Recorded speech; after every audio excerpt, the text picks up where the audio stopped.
So far in this course, we've been talking largely about blockchain as a technology, but technologies are just tools that enable us to do things.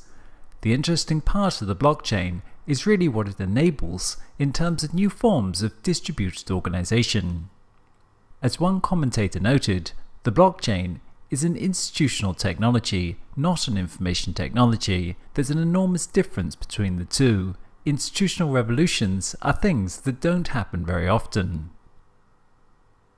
Blockchain technology enables new forms of networked distributed organizations, something that runs very much contrary to our existing organizational paradigm, and that's what makes it somewhat difficult for us to understand. The organizational model of the industrial age that we inherit today was one of centralization in order to achieve economies of scale through mass production, thus reducing unit cost and providing for a mass society. The technologies of the industrial age selectively favored centralization of production within closed, hierarchical organizations. Manufacturing is in centralized factories. Transport systems are centralized around transport hubs. Education within schools and universities. Entertainment centralized within mass media organizations, and governance centralized within state-run organizations, and so on. The information revolution is in the process of taking us into a new world of distributed networks as the organizational paradigm of the information age. The combination of telecommunications networks and computerized coordination enables us to replace centralized management within closed hierarchies with open networks. As the underlying technology matures, we're able to convert more and more systems that were previously closed and centralized and have them managed through automated networks, and the blockchain is just one more stage in this process. We saw this with the rise of the online platforms like eBay, Uber, or Alibaba, social networks, blogging, etc. that built massive networks of users exchanging goods and services. But these platforms were still dependent upon the centralized organization to manage the shared database, for the computing infrastructure, for the algorithms, for financial transactions, and to enable trust and authentication in the network. The decentralized web takes these platforms a step further by offering a shared, open and secure database that can be trusted by all parties, and a set of protocols for the secure exchange of value between organizations and individuals peer-to-peer. The web platforms are open networks.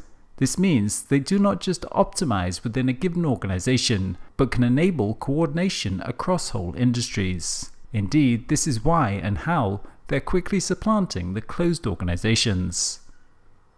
What centralized organizations enabled was trust, cooperation and coordination within organizations. But what the blockchain enables is trust, coordination and cooperation between organizations and between individuals. If we look at how our society and economy is currently organized, we'll see many closed organizations that are internally optimized. But when we look at the interorganizational space, it's extremely inefficient along many dimensions. If we look at the way businesses coordinate along a supply chain, or the way nation-states interoperate in the global political system, we will see there is huge redundancy and friction caused by discontinuities. A classical example of this is the border system between nation-states and the bureaucratic procedures for obtaining a visa for moving from one nation to another, which creates a massive amount of friction at the interorganizational space. And it's because those organizations don't have an effective interorganizational infrastructure for collaboration and coordination. This greatly reduces the overall effectiveness of these systems and the delivered outcome for the end user.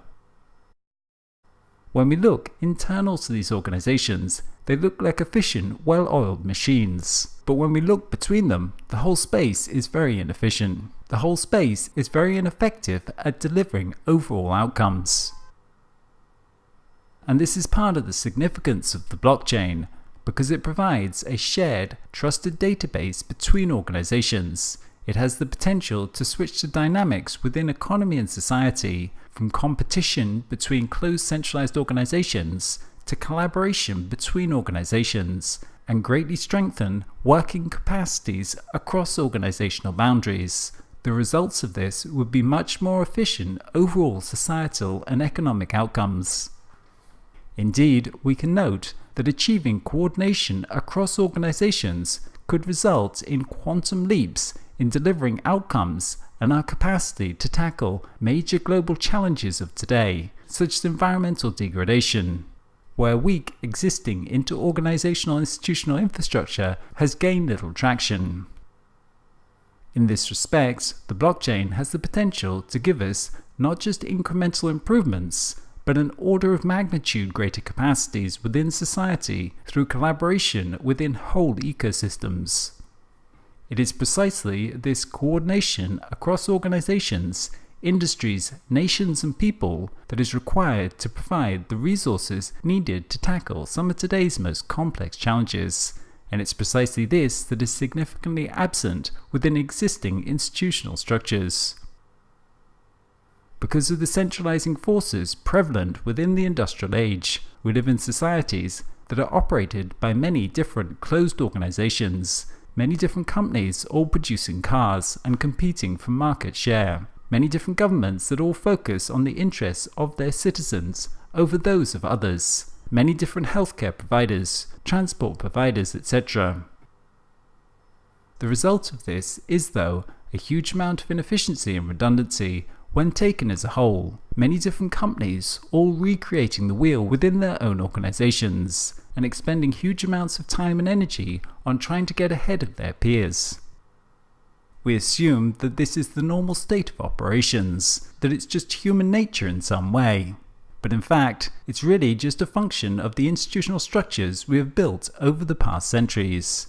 As game theory will tell us, people respond to the incentives and the socio-economic forces acting on them. In the absence of cooperative structures, competition is often the optimal strategy for individuals and organizations. But once there is the institutional structures to enable trust and coordination between members, cooperation can become a much more viable strategy for the agents involved. Because the blockchain enables this shared and trusted database that doesn't belong to any single organization, it makes it greatly more possible and viable for organizations to collaborate on a single solution or single source and achieve much better results for each organization and the economy as a whole. As an example of this cooperation across different closed organizations, we could think about the design and construction of a building. There may be many different companies involved in this process, all creating their own designs and diagrams for the building, with each having to continuously contact each other to access, exchange, and cross-reference all this information. Given a single shared database, they could, though, all collaborate on a single design of the building, making for a greatly more efficient overall process, while at the same time each organization would benefit, and thus the overall results are more efficient. Likewise, the same is true for identity. We currently have many different copies of our identity spread across many different organizations, governments, social networks, employees, etc. But each of these only has a partial understanding of us. Currently, we're recreating the wheel for each organization, while data and reputation does not move well between them. Instead, a single identity could be created on the blockchain that belongs to the individual, with each organization then contributing to this data as they work together to create a more complete record of identity and reputation. In so doing, we've moved from all those frictions between these closed organizations to collaboration and synergies between them, creating something that is greater than any of the parts they had before.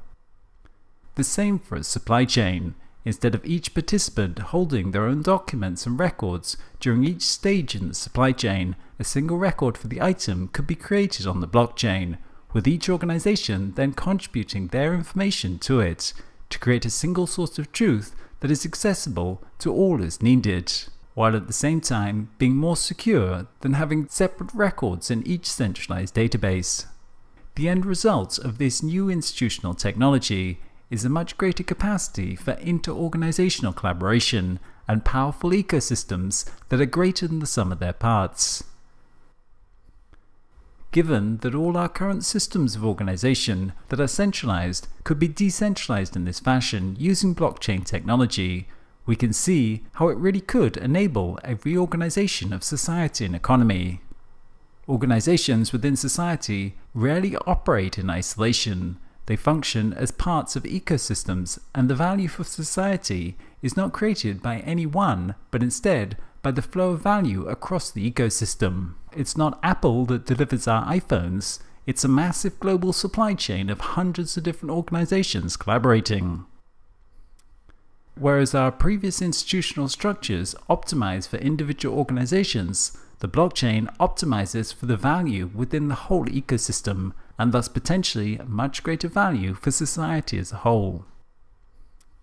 The information revolution is changing the world from disconnected to connected. The genie of hyperconnectivity is out of the bottle, and connectivity along virtually all dimensions is proliferating daily. As a consequence, our systems of organization will change from being based around fixed structures and boundaries to being coordinated via connections. Instead of the control of components through fixed hierarchical structures, organization will emerge out of the interaction and the exchange of value along those interactions. Enabling that will require a massive build-out of secure, frictionless information networks, this global cloud computer of the blockchain. To understand better how this shared database that enables inter-organizational collaboration works, we'll talk about distributed ledger technology in the coming video.